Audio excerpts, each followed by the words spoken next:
Update 3, I jumped out of the way when my niece and nephew tried to push me into a pool, resulting in them falling in. Their parents are now furious with me. After my sisters came to my place, my mom and dad told me they were done with managing the vacation home.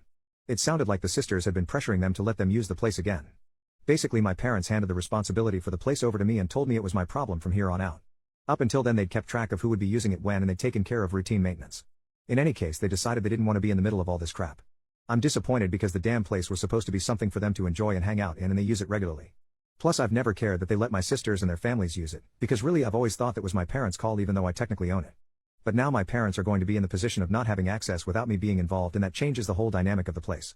I've taken several steps to secure the place. I already locked the gate. It has a heavy-duty chain and the best lock I could find.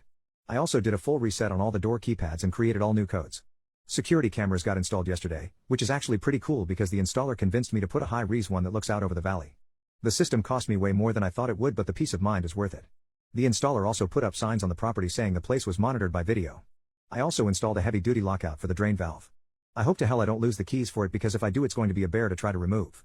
Haven't told anyone but my wife that the water is locked off, and again, only we have the keys. Last week I got separate calls at my office from both of the husbands trying to convince me to let them use the house like they always have. The older one had gone up with some friends for a guys hangout but couldn't get in because of the gate lock. He was pretty mad and embarrassed about being locked out. I'm sure he would have broken the lock if he could have. During his call he kept bouncing between pushy and victimhood. At one point he threatened to rip that gate out of the goddamn ground. He also admitted they'd been renting it out to a few friends, that they needed the money, I was ruining their business, and that I should refund their guests' money. I should have recorded the conversation with him, but I don't know how to do that from an office phone anyway. The other brother-in-law just sounded like he was being made to call by my sister. He didn't really put up a fight when I told him not to plan on ever using the place again. In any case, I told them they can't use the place and not to ask again. At this point I'm considering selling the vacation home.